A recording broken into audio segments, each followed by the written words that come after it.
Bună și doamne și bine v-am găsit la un episod din Traffic Racer. Astăzi o să vă arăt Traffic Racer și nu Minecraft. Acum o să vă prezint Traffic Racer și mașina mea.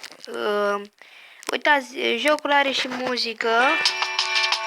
După cum se vede, dați play. Numai că eu nu prea îmi place să joc cu muzică. Dăm încet, aceasta este mașina mea, eu vă arăt. A costat foarte mult, după cum s-ar vedea. 3 culori le aveți pe gratis, portocaliu, albastru și roșu. Restul costă bani. Mă întreb cum stă cu negru. Cred că o să cumpăr culoarea negră.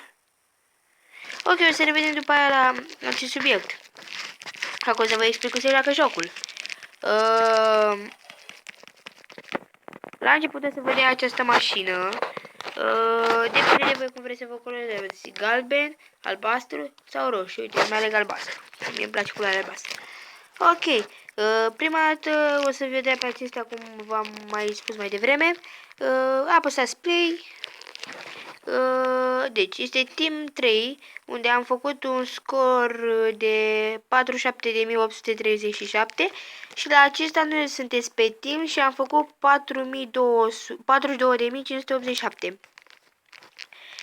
Dacă doriți, la o dată la 2 ore puteți să mergeți cu salvarea. Acesta unde vedeți dumneavoastră steluța, ultima din capăt, da, e bonus. Ok, acum o să intru pe primul semafor, prima hartă. Mașina aceasta o vedem la început.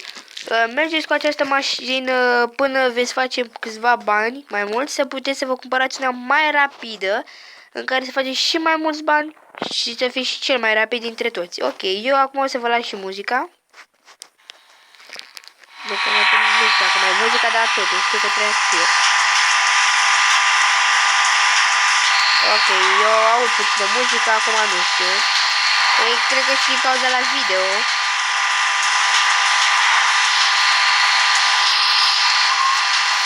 După cum se vede, cea de pe dreapta accelerația și cea de pe stânga e frâna, uitați, vedeți?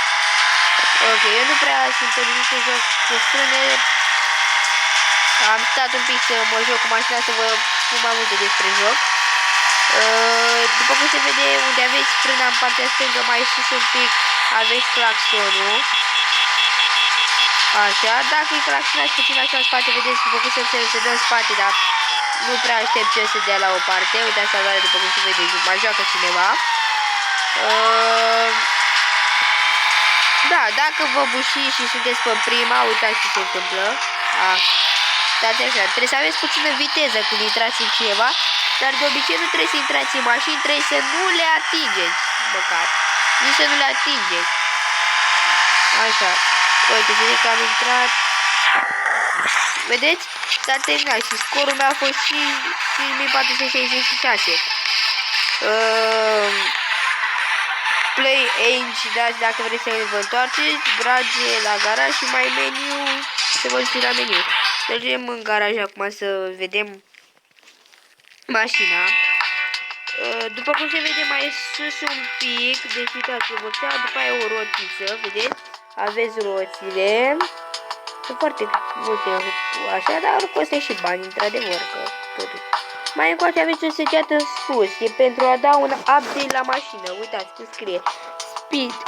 Așa, dar nu merge doar o dată, mai merge vreo câteva ori, dar numai că e mai scump.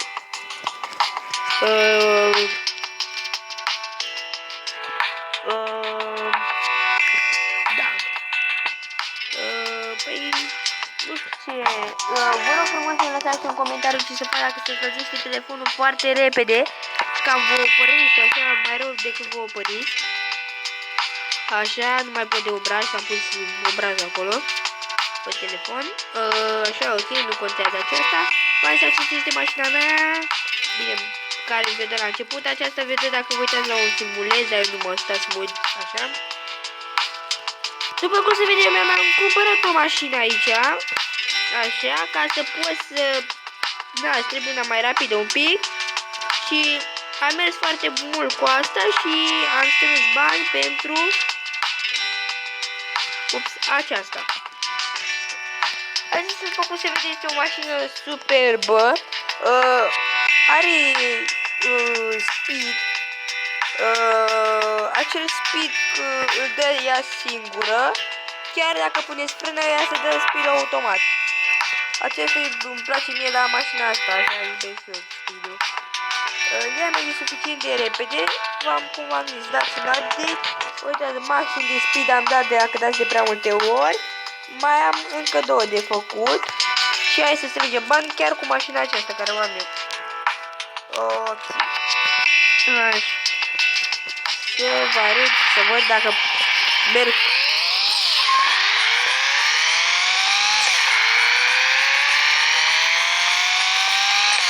Aduc că se aude acel zgomot. Acela este speed-ul. Acum am vrut să vă zic, dar m-am tăcut din gură ca să puteți auzi și dumneavoastră, ok?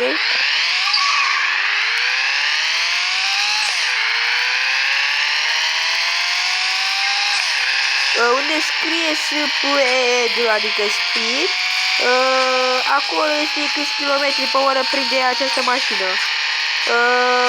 După cum se pare, ea, parcă vi se pare vouă că merge zice, dar este foarte greu să o conduce, să puteți să țineți în frâu. Chiar și în realitate, dar chiar și în joc, este foarte greu. Dacă o loviți așa de bară, nu se zgârie mașina asta, să ziceți așa, e un joc foarte mișto. Chiar de dacă ziceți voi, că dacă se zgârie, dar dacă observați că se zgârie o mașină, ați văzut că trebuie să dați banii pe ea, voi vreți altă mașină și doar toate nu mai vă lasă să concurați după dacă e zgâriată. Dacă stați așa și vă dați pe lângă mașina, nu să intrați în ea, nu, în fine, este am făcut la scurt 15.205, bănuții am făcut 586. Mai redăm ca să mai facem încă o cursă, dar să sperăm să facem mai mult. Vedeți că se dă speed-ul, da? Acum vreau să concurez în cursa asta încât să fac suficient bani să vă arăt cum se dă un update la mașină. Dar vă sfătuiesc să nu dați la prima mașină, să începeți să dați de când vă cumpărați o mașină mai puternică, de exemplu cum o am eu pe aceasta. Îi dă o putere mai mare dacă îi dați speed, o putere mai mare, eu mai pun și frâna, de obicei nu prea joc, dar da, ca să pot să vă arăt. Nu știu ce am un pic lăguit pentru că am niște chestii la telefon și dau niște update-uri și de aceea telefonul este foarte bun. Ok. Da. În caz de apariția publicitate, da, dați X, mergem la garaj. Mă scuzați că trag glasul, dar totuși așa. Mai trebuie încă un pic ca să fac banii necesari. Încă o cursă și atâta. Chit că fac puțin, chit că fac. Nu, bă, nu cred că deja am făcut. Asta este clar. Cred, nu știu, nu cred. Ba, da. Jocul este destul de greu totuși, dar este foarte mișto. Există și tiruri dacă doriți.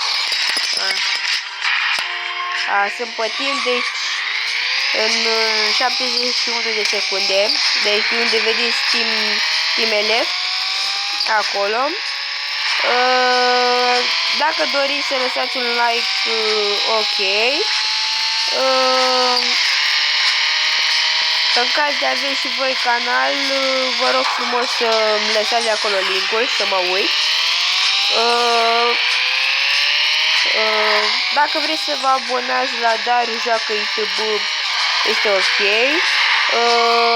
Face și niște canale, are și live-uri, are foarte multe. Este un prieten de-al meu, dacă care joacă chestii și poate să vă spun o grămadă de chestii, cum să vă faceți bug-uri sau chestii. Are și el câțiva abonați, 111, cam așa. Dar dacă doriți să vă abonați la el, o să ok. După cum am zis, dacă v-a plăcut acest joc și mașina, mai ales mașina, lăsați-mi un comentariu și Ok, mă lăsați un comentariu și vă spun cam, sau dacă n-ați înțeles ceva, puteți să spuneți și eu vă ajut. Ok, dă un update la ăsta. Uite, l-am făcut pe acesta maxim. Și mai este doar acesta, mai este doar unul. Ok, păi cam atât a fost pentru azi.